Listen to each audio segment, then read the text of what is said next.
My name is Amarjot Singh, and I'm calling travel consultant. What's your name? I'm sorry. What's your full name? Tariq Sakr Travel Agency. Tariq Sakr Travel Agency. Tariq Sakr Travel Agency based in Algeria. Okay.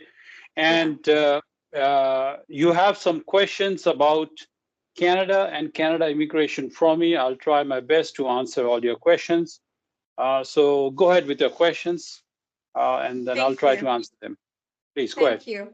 Actually, I have general immigration pathways questions for for Northern African citizens. The most known questions, first of all, is what are the most suitable immigration pathways for North Africans? For example, Entry Express, Provincial nominee programs, family sponsorships, etc. All right. So just a few days ago, 2 days ago, the Canadian immigration plan for the next 2 years has been revamped and reorganized. Now, going forward, Canada needs especially people who are skilled in certain occupations, select occupations. What are these occupations? These are healthcare occupations. These are trade occupations. These are also agriculture occupations. Agriculture means people working on, like meat industry, poultry industry, and those forth. Trade occupations are like people who are working in welders, plumbers, crane operators, electricians, heavy duty mechanics, automotive mechanics. Those are some examples of trade occupations. And healthcare is obvious.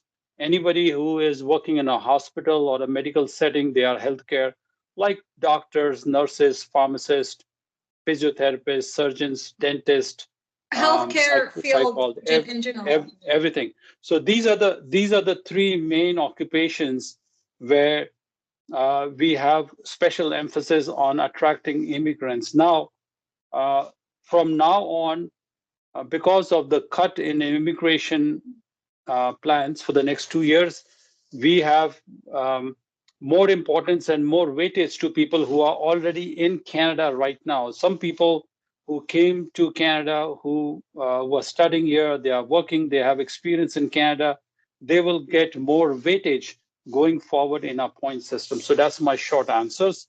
But but people from overseas, they don't have to be disillusioned and disappointed if they are high enough in points. For example, I'll just give you one example. Let's say from Algeria, if you have a doctor who is 31, 32 years old, they have a master's degree or PhD degree, they speak French as usual, and they have 3 years experience, they will also have a good chance of applying and qualifying for express entry.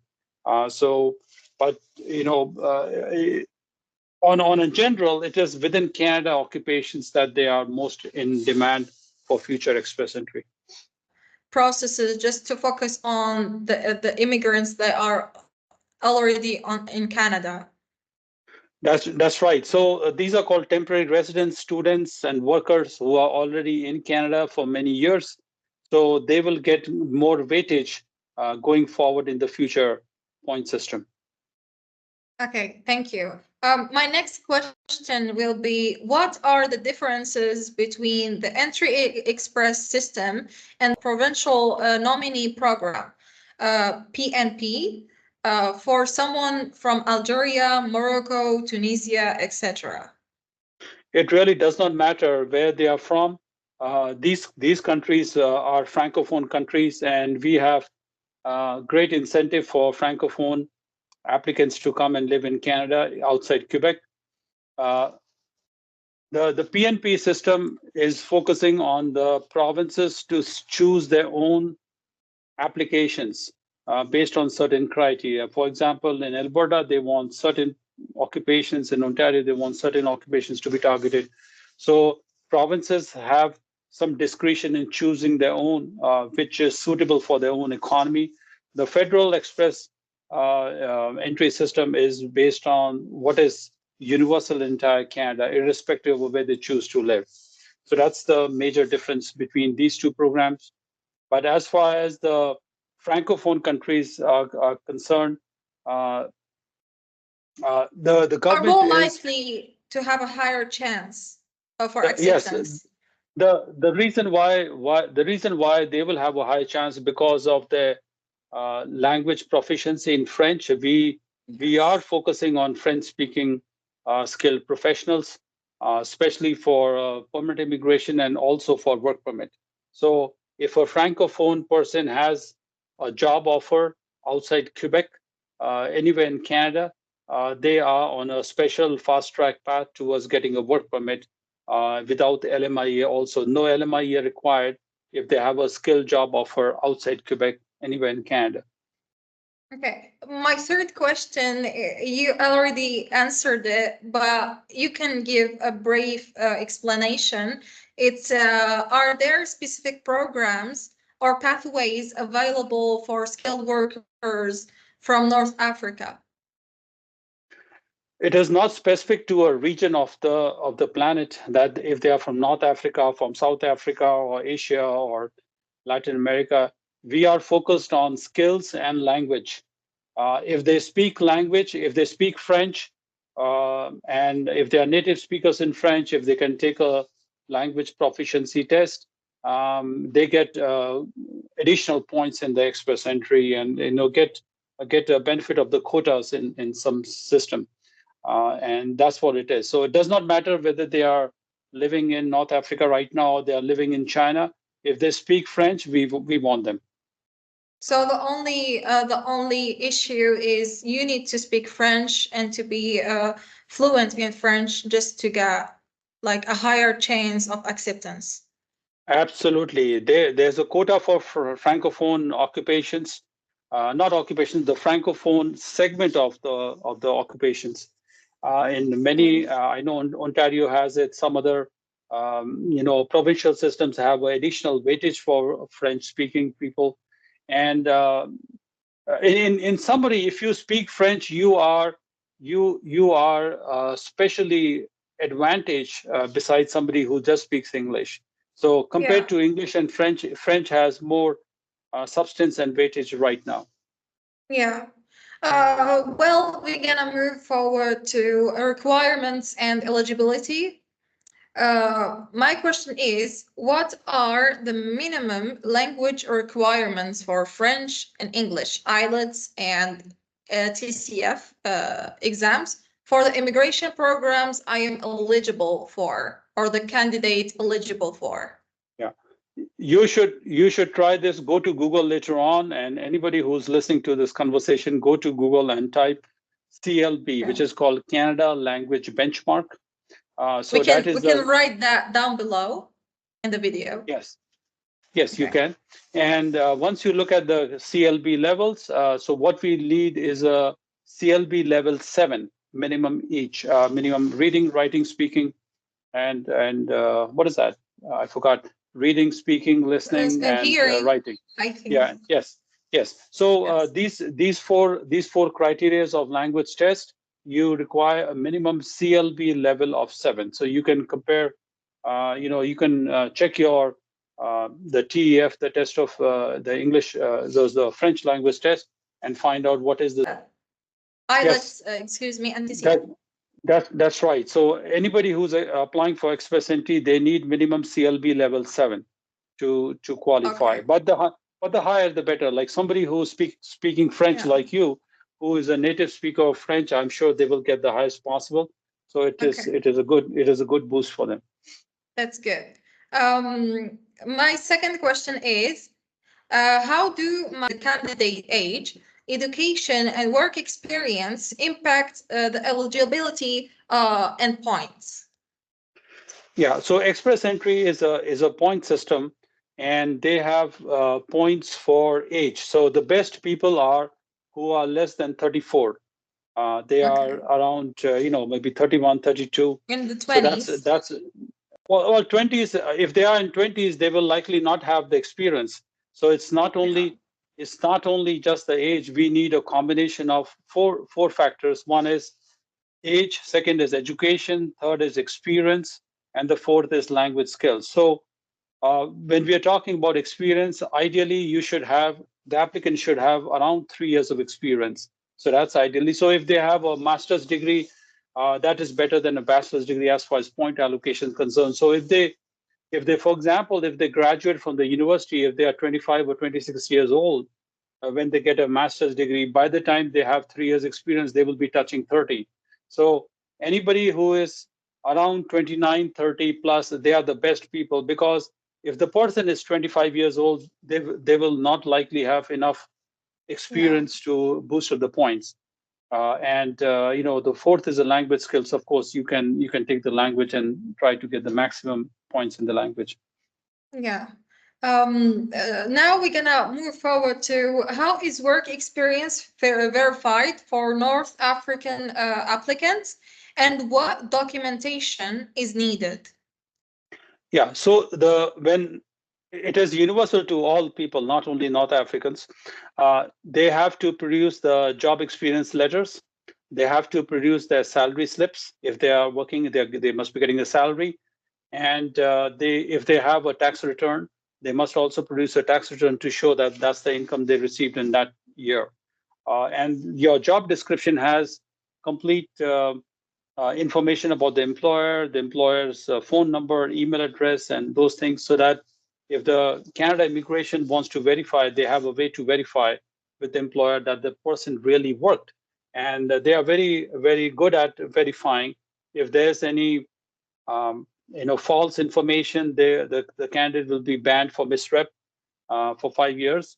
But all you have to worry about is, do you have the job experience letters? Do you have the salary slips, like a proof of payments? And the salary was actually given to you, so it's showing on your bank statement, for example, as a direct deposit, or you have reflected that income in your tax return. So that's the way to verify the job experience. Okay. Now we're gonna move to another question, or another part of our series of questions: processing and timelines. What are the typical processing times for each immigration stream for North African applicants, exactly, to be more specific? Yes, the process will take about 1 year. Yes. 1 year after Yeah. after they submit the application. Well, after they submit the application, between 6 and 8 months. Okay. Now, are there specific backlogs or delays for applicants from North Africa? No, the express entry has no discrimination between North Africa or any other country. Express entry is a universal system from Canada, so it does not matter, any country. It's not partial to any region. Okay. What can a candidate do to avoid problems of the lying or mixed information, or there is no enough documentation submitted in the application? Well, they have to follow the checklist and make sure that they have all the documents ready.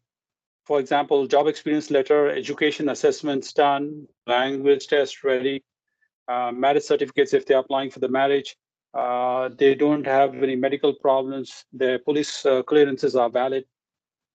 Those are the things that they should get ready in advance. Okay, they already need your advice or your consultant to keep on the process.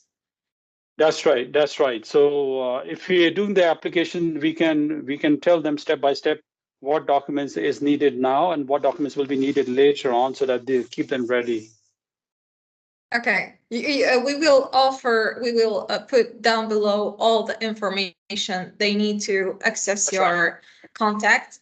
Now we can That's move right. forward for our final part of this of this interview, financial requirements. What are the financial requirements for immigration, including proof of funds for North African applicants or overseas applicants, for sure? That's right. So anybody who's applying for express entry because they are applying for economic programs, so they must have money to bring to Canada to settle in. Now, that depends on how many people are coming in. If it is a single person, then they need close to $14,690 for one person. But if there's a family of four, like husband, wife, and two children, then they need around $27,000 and plus something, $27,300. So that's the money, Canadian dollars, they need in the bank account to show that they can, once they come to Canada, they can bring this money because they want money to settle in, to rent and buy a house, and not buy a house, maybe just to buy other things in life, just to get started. So this is the minimum they need. They need to secure their life there when they arrive in Canada. Yeah. Moving to the next question. Are there any financial support or provincial programs that reduce settlement costs for newcomers from North Africa, overseas candidates?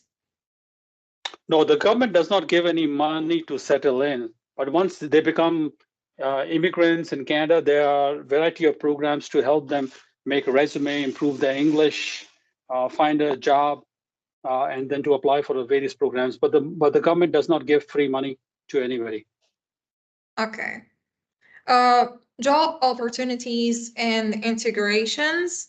How can the candidate increase the chances of finding a job in Canada prior to or after immigrating? Yeah, it all depends. It all depends on the education and their licensed occupation. There are some occupations which require a license, like nurses, doctors, pharmacists. They require to be licensed in Canada before they can find the job. So they have to start working on early on to see how they can get licensed, by taking those examinations, and then get ready. But in non-regulated occupations, like for example, software, IT occupations, they can start searching for the jobs while they are still in Algeria. Since it is, especially in the IT field, it is a really wild, open market land. Yeah. They can start looking for. They can start looking for job right now itself. They can start looking for job. Go to Google and then find jobs in Canada. Yes, Indeed is fine, and you can find jobs and then start applying and see if they can get an interview.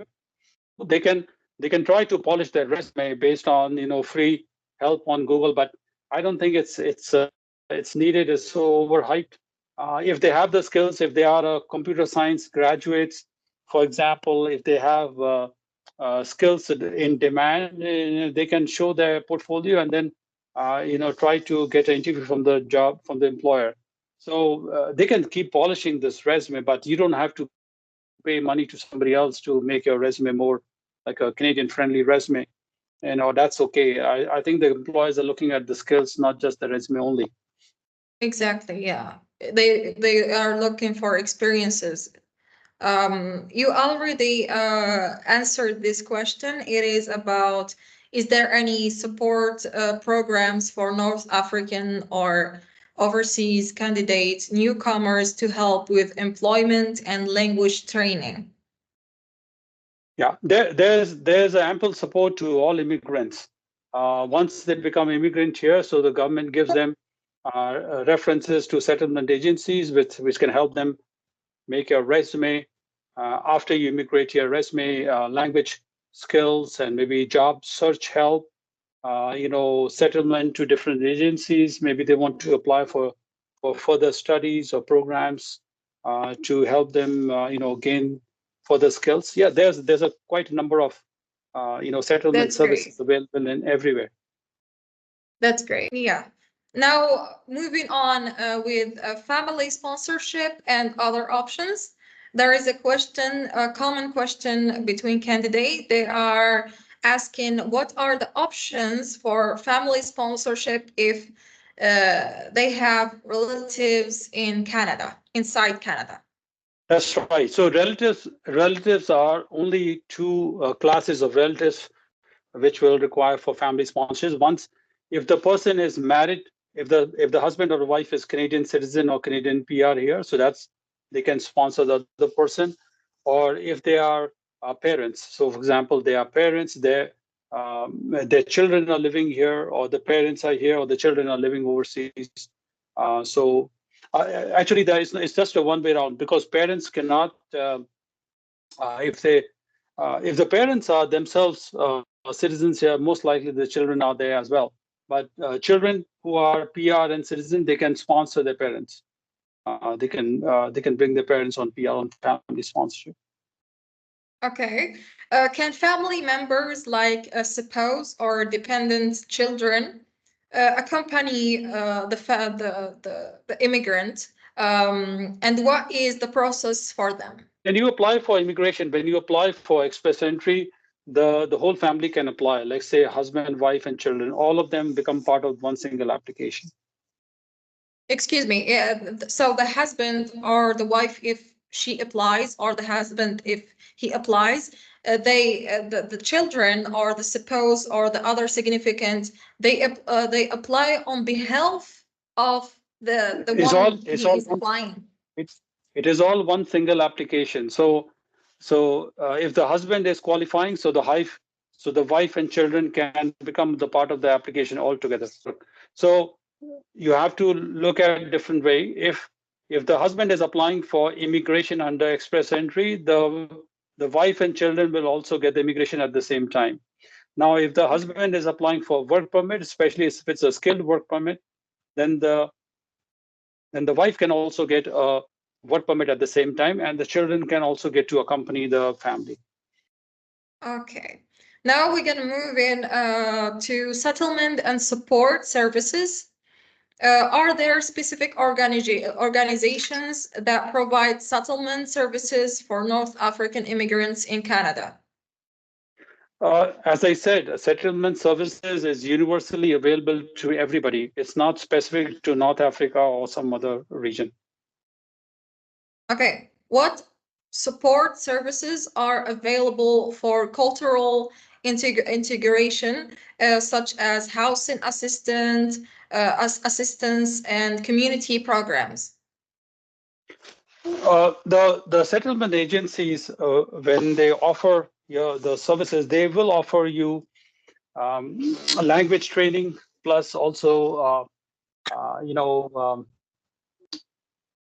they will help you out in giving you references to other agencies. For example, they want to enroll to how to find a doctor, how to find the right housing, financial services like how to open a bank account, how to file for taxes. Is every information and every guidance is provided at those settlement agencies.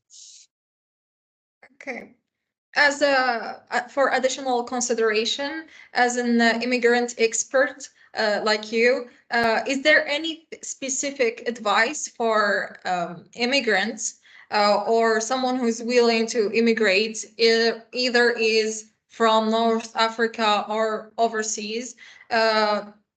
Is there an advice to avoid common, like the flaws or the pitfalls of in the immigration process? Well, Like, yeah. So the person who's filling the forms must fill the forms as the questions are asking them. Make sure there are no mistakes and follow the checklist. The checklist is given to each applicant, and the checklist describes what do they need, and just follow the checklist properly, and that's how you submit all the documents. But they only need to follow the checklist and move on that's with right. the application That's, process. So yes, that's right. our two final questions, sir. How do changes in Canada immigration policy impact applicants from around the world, especially in North Africa? As I said previously, now people who speak French will be at a greater advantage in qualifying. So this is the biggest benefit that you can take from these changes, especially if you speak French, if you are in the healthcare occupations, or if you are in one of those shortage occupations where we need our economy needs a lot of workers. Okay. Those will in great demand. So if you are skilled, if you are Okay. skilled, if you have a master's or PhD degree, if you have 3 years of experience, if you speak French language, you are in pretty good Yeah. shape. Yeah, that's good. Now, our final question, and I keep that as a final question because it's really important. Are there options for temporary work permits or study permits that could lead to permanent residency? Yes. So anybody who wants to come and study in Canada, they can come and study and take admission in a university college. The better courses are people who are going for professional courses, degree courses, masters and above. So that is the Yeah, best course possible. They must have the money to pay for the university's fees and, of course, living yeah, expenses. So that's you need money to qualify. So after you yeah, do study visa, then you get a work permit, and then you can later on apply for express entry. If they have family, relatives, or friends in Canada, if they can be helped into finding a job, if they can get a direct job yeah. offer from Canada directly, so that's even better. They can apply for a work permit directly, and then they can bring their family that way. That will be helpful. Thank you so much, Mr. Singh. We are appreciating our agency appreciated this informational interview. Everything you mentioned will be listed down below, and our agency will be happy to help immigrants, especially from North Africa, since we are based in Algeria. Our agency is Tariq as-Saqar agency, travel agency. It is international, and we would help immigrants to have easy pathway to achieve the Canadian dream. Let me just give you my last comment about all this process is, so Yes. Canada is looking for francophone people, whether they are in Africa, or they Yes. may be living in France, or they may be Yes. living in Belgium, or they may be living in Mauritius, or they could be living anywhere in the world. If they can Yes. speak French, then we can take them. So speaking French is essential for your That's right. immigrants. For Yes. me, of course, there are other occupations Because also, you are or other seeing language skills. this. You are seeing this Yes. through the So process. so I'm looking to now a lot of people who are living in France, they are undocumented, they are living illegal, they don't have any working right Yes. in France, but they are there, but they speak French. So anybody who speaks French, and especially anybody who has a degree or skill, something that I can verify, like a welder, plumber, electrician, automotive technicians, anything. We Yes. we need them. And if they can find a job offer, they don't need a LMIA to get a work permit directly. So we can apply for the work permit directly without even a Okay. LMIA, if they can find a job offer on their own. Thank you. Any further advice to give for the applicants That's that are watching us now? that's all it is. Get ready with your French language test results, because every applications, especially the express entry applications, require test result score to be added. But if you're getting a work permit offer, then there's no language test. If you're native born in francophone countries, then there's no test required. That's amazing. Thank you so much for your time, Okay. sir. We appreciate this conversation. I hope it is helpful for some people to understand the process. And yeah, Okay. thank Okay. you. Thank you. Bye. Thank you. Thank you. Goodbye. Thank you.